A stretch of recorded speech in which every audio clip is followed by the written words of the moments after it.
నా హృదయపూర్వకమైన నమస్కారాలు.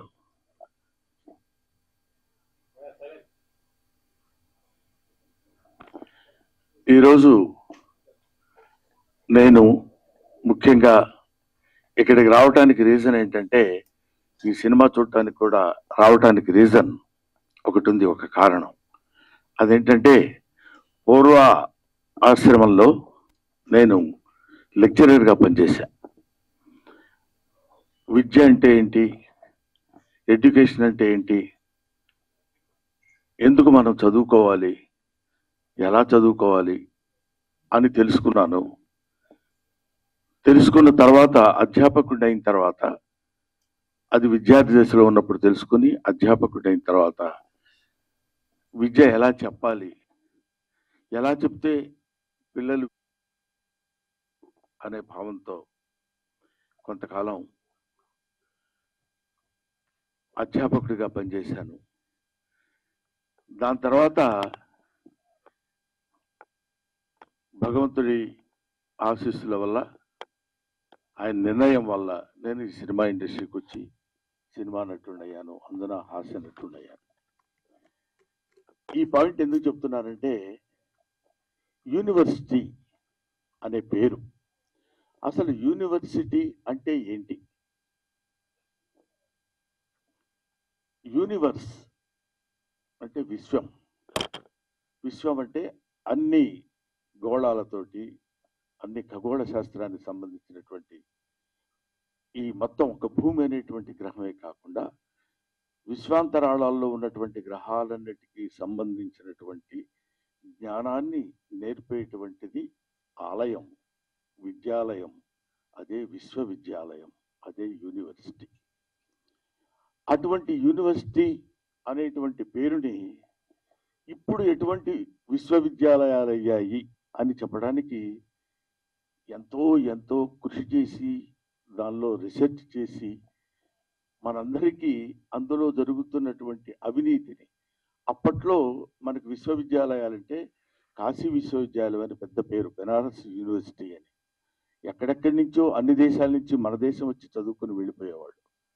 అంటే జ్ఞాన సంపద ఉన్నటువంటి దేశం మంది. ఇవాళ మన దేశం, మన ఎడ్యుకేషనల్ స్థితి ఎలా ఉంది, విద్యా వ్యవస్థలు ఎలా మారిపోతున్నాయని వాటన్నిటి మీద అధ్యయనం చేసిన తమ్ముడు నారాయణమూర్తి అవన్నీ చూసి తట్టుకోలేక, అంటే ప్రీతి తీసుకోలేక, దీన్ని ఎలాగైనా సరే నా మిత్రులకి, నా వాళ్ళందరికీ పంచిపెట్టాలి. ఎందుకంటే ఈయన ఒక తేనెటీగ లాంటి మనిషి. తిరుగుతుంటాడు అన్ని చోట్లకి వెళ్ళి తేనె పువ్వు చేసుకుని వచ్చి తలా ఒక చుక్క చేతిలో పెట్టాలనేటువంటి మహాసంకల్పం ఉన్న మంచి మనిషి. ఎందుకంటే మీకు అందమైన హీరో ఎవరైనా అడిగితే, నాకు అందమైన హీరో ఎవరు అని చెప్పమంటే నేను నారాయణమూర్తి పేరు చెప్తాను. అందం అంటే ఇక్కడ glamour, 6 feet height, curling hair, బ్రహ్మాండమైనది, ఆ తర్వాత మంచి డ్రెస్సింగ్, అలాంటి అందం కాదు. మదర్ తెరిసాని, మీకు అందమైన వ్యక్తి ఎవరమ్మా, ఎవరు మీకు అందంగా కనిపిస్తారని అడిగితే, ఎవరి మనసుల్లో సేవాభావం ఉంటుందో, ఎవరి కళ్ళలో దయాగుణం ఉంటుందో ఆ వ్యక్తి, ఆ జీవి అందమైంది అని చెప్పింది. నాకు తెలిసిన నారాయణమూర్తి 40 సంవత్సరాలుగా, నాకు తెలిసి 40 సంవత్సరాలు, ఆయన అంతకుముందు ఎన్ని సంవత్సరాల నుంచి ఉన్నారో నాకు తెలియదు. నిరంతరం నిరంతరం నిరంతరం ప్రజలు, అందున పేదవాళ్ళు, వాళ్ళు పడుతున్న బాధలు, వాళ్ళకి పడుతున్న కష్టాలు, సుఖాలు, ఊరికే నటించటం, నటుడిగా వచ్చి నటించటం అనే కాకుండా, I want to give some message to my people, to the people of India, not to the people of India, to the people of universe. అటువంటి వ్యక్తి నారాయణమూర్తి. బహుశా నేను చూసి పూర్తిగా ఇంతవరకు చాలా కాలమైంది నేను సినిమా మొత్తం కూర్చుని థియేటర్లో ప్రివ్యూలు కానీ లేకపోతే సినిమా హాల్స్లో కానీ నేను చూడటం. కానీ ఈ సినిమాని ఎందుకు చూడాలనుకున్నానంటే, దర్శకుడు వేరు, ప్రొడ్యూసర్ వేరు, ఇంకొక టెక్నీషియన్స్ వేరు, ఇంకొకళ్ళు ఎవరెవరో ఎన్నో 24 శాఖల మంది కలిసి పనిచేసే పనంతా ఒక్కడే భుజాన కాడేసుకుని దాన్ని ఆయన చెప్పాలనుకున్నటువంటి విధానాన్ని అద్భుతంగా సినిమా తీసి చెప్పాలి అనేటువంటి ఆలోచన ఎందుకు? మీకోసం, ప్రజల కోసం, పేద ప్రజల కోసం.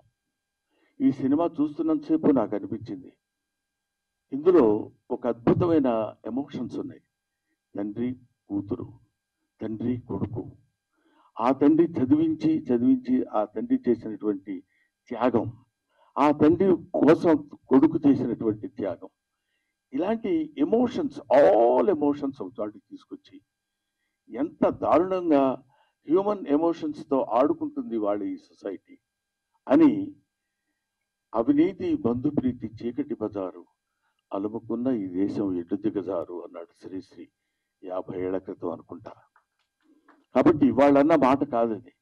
దాన్ని ఇవాళ వరకు ఎక్కడ ఏ రకమైన సమస్య ఉన్నా ఈయన ఒక అద్భుతమైనటువంటి రీతిలో దాన్ని మామూలు మనుషులకు కూడా అందుబాటులో ఉండాలి అని కష్టపడి సినిమా తీసి మీకోసం, తన కోసం కాదు, తన ఈ చొక్కా, ఈ ప్యాంటు, అదే తన జీవితం మీకు అంకితం, అంతే. అది చివరి శ్వాస వరకు ఇంకా కష్టపడుతూనే ఉండాలని భగవంతుడిని నేను కోరుకుంటూ, చూడండి ఎంత త్యాగం చేసి ఎన్ని అంటే, ఎవడే మరి ఇప్పుడు ఇట్లాంటి సినిమాలన్నీ మేము ఏం చూస్తాం సార్, మీరు ఏదో చెప్తారు. ఎట్లాంటి సినిమాలు?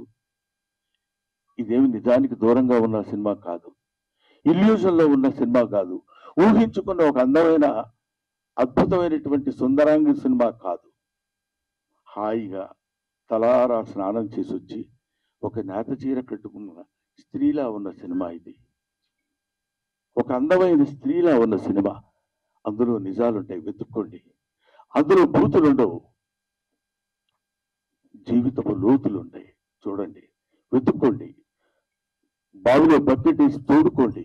ఒక్కొక్కడు పడుతున్న బాధ చూడు. కొన్ని డైలాగ్స్ అందులో చెప్తున్నప్పుడు నేను వింటే, ఒరే పెద్ద వాళ్ళకి కావాల్స్తే నాది కిడ్నీయే కాదురా, ఇంకా చాలా ఉన్నాయి, అవన్నీ అమ్మొచ్చు. పెద్దోళ్ళకి కావాలనుకోరా, బోళ్ళంత డబ్బు పెట్టుకుంటారు. ఏమిటా మాటలు! ఎంత అద్భుతంగా ఇలాంటి సినిమాలు తీస్తున్న వాళ్ళని, ఇలాంటి సినిమాల కోసం పరితపిస్తున్న వాళ్ళని, సినిమా కోసం తీసి, art is for the sake of people, not art is for the sake of our selves. మన కోసం కాదు, డబ్బు కోసం కాదు. సినిమా తీస్తే సినిమాలో ఒక అంతరార్థం ఉండాలి, ఒక మెసేజ్ ఉండాలి అని నమ్మిన దాన్ని 100కి 100 పాళ్ళు ఆచరిస్తూ ఇంత అద్భుతమైన సినిమా తీసిన, యూనివర్సిటీ అనే సినిమా తీసిన నారాయణమూర్తి. ఈ సినిమా మీరు చూడండి, చూసి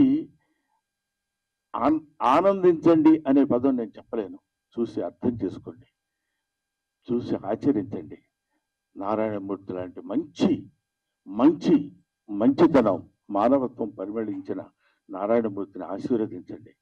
మీ ఆశీస్సులతోటి ఇంకా అద్భుతమైన సినిమాలు, ఇంకా ఎన్నో సమస్యల్ని బయటికి లాగి, ఈ సినిమా చూస్తుండగానే ఇంకో సినిమా, ఇంకో ప్రాబ్లం, ఇంకో సమస్యలు 1 కాదు 2 కాదు. వివేకానందుడు అంటాడు, man is nothing but the combination of flesh and blood, is the combination of problems. సమస్యలన్నిటి ఒక చోట పోతపోస్తుంది మనిషి. కాబట్టి he will solve some of his problems in his lifetime and he will leave the problems to his successors.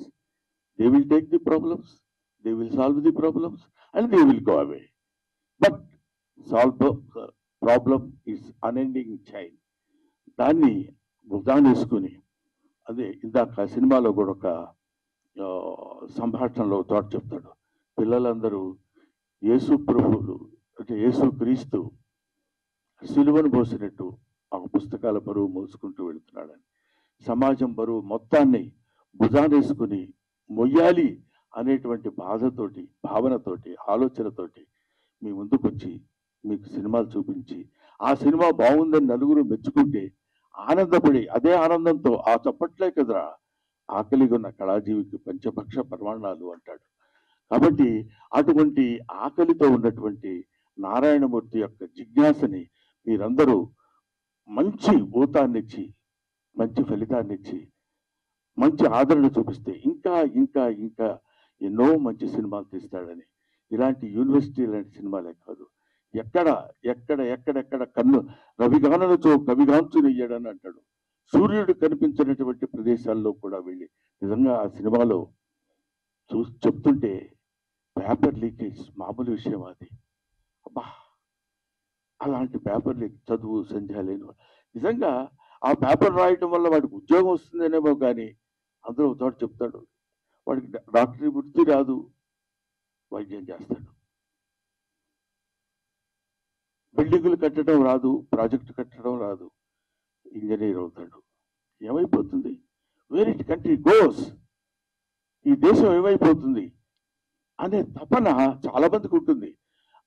ఏముందిలే, మనం ఏం చేయగలిగింది ఏముంది, అది చేయాలనుకుంటే ఎవడో ఆ టైం కూర్చొని చేస్తాడు, లేకపోతే లేదండి. ప్రతి వాళ్ళు చేతులు కట్టుకొని ఉంటారు.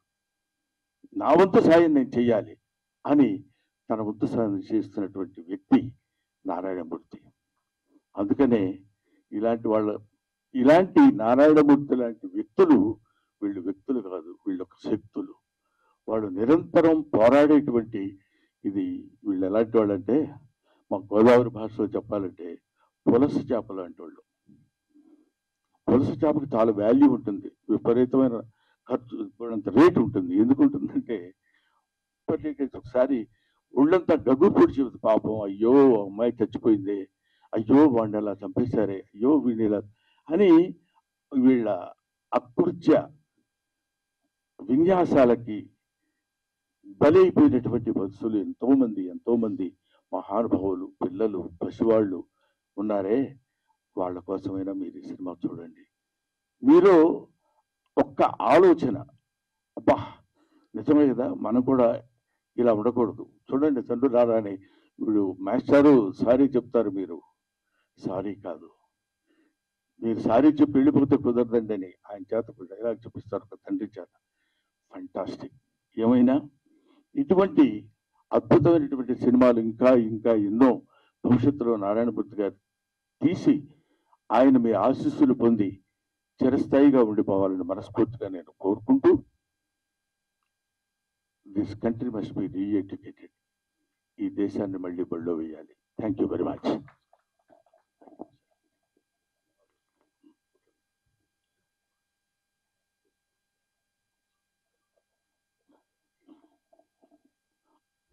ఆ తర్వాత నారాయణమూర్తి గారు ఫ్లోలో, ఎందుకంటే మధ్యాహ్నం తిన్నాను పులస చేప, అందుకని ఆయన నారాయణమూర్తి ఒక జలంలో నివసించే పులస చేప కాదు, మానవుల్లో నివసించే మంచి మనిషి. ఆ మనిషి, ఆ పరిమళం 10 కాలాల పాటు హాయిగా హాయిగా హాయిగా ఉండి శతమానం భవతి.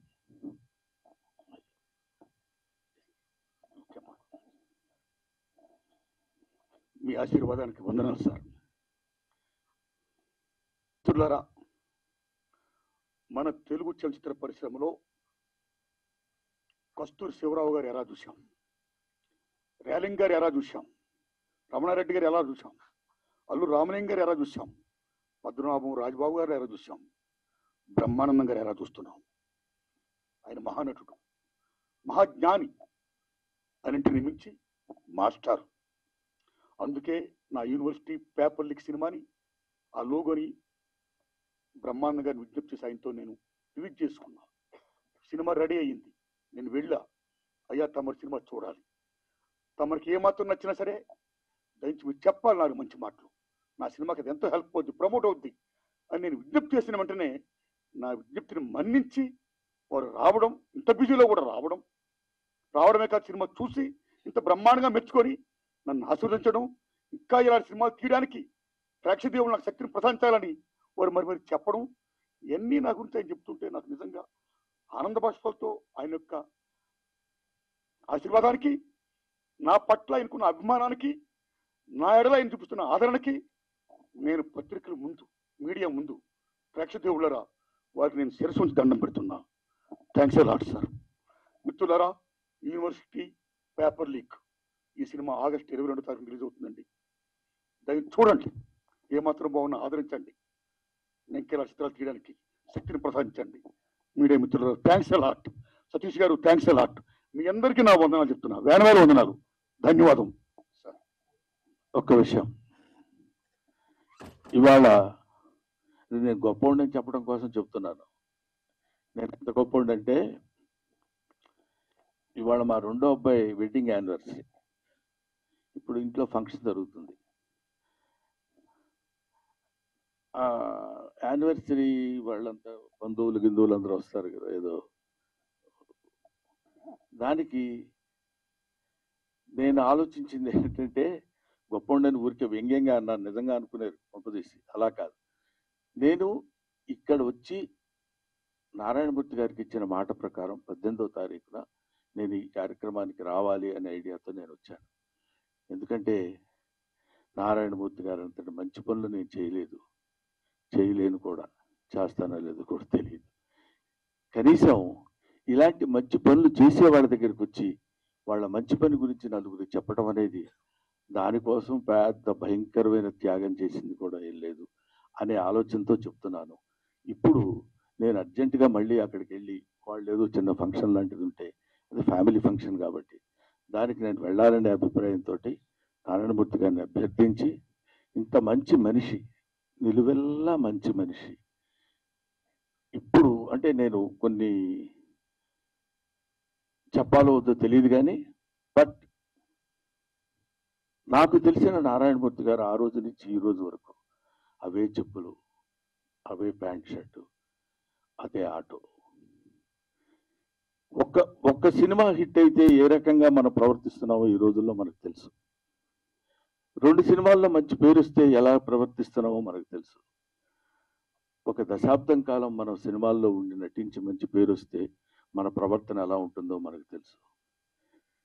5 సుదీర్ఘమైన దశాబ్దాలు, 40 సంవత్సరాల సుదీర్ఘమైనటువంటి దీనిలో ఎవరు ఎన్ని రకాలుగా ప్రలోభ పెట్టినా, నో ఎవరు మీ సినిమాలో నేను యాక్ట్ చేస్తా, వద్దు మీరేది సార్, మీరు స్టార్, మీరు అలా ఉండండి అని కాకుండా, ఇప్పుడు చూసిన ప్రతి క్యారెక్టరు మనకుతో పరిచయం ఉన్న క్యారెక్టర్, మన జీవితంతో వాళ్ళతో పాటు మనం సంచరిస్తున్న క్యారెక్టరు, వాళ్ళతో పాటు మనం ప్రయాణిస్తున్నటువంటి క్యారెక్టర్స్ తీసుకుని చెప్పాడు. స్టార్స్ని పెట్టి నేను సినిమా తీసి అద్భుతాలు క్రియేట్ చేయాల, ఎన్నో అద్భుతమైనటువంటి సినిమాలు తీసి ఆ రోజుల్లో నారాయణమూర్తి గారి సినిమా పడ్డ కొట్టుకుంటూ వచ్చేవాళ్ళు. ఇవాళ వరకు అలాగే వస్తూనే ఉన్నారు, వస్తారు, వచ్చి తీరతారు. అలాంటి సినిమాలే నారాయణమూర్తి గారు చేస్తారు. Thank you very much my dear Narayana Murthy. ఎలా పెట్టారో పేరు,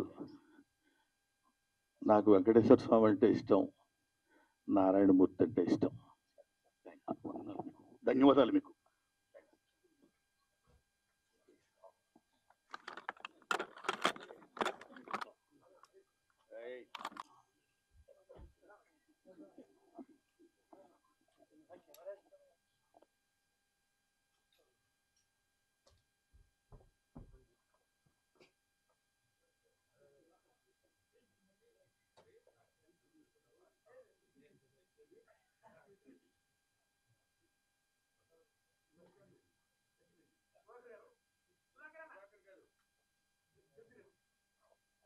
Camera down, camera down.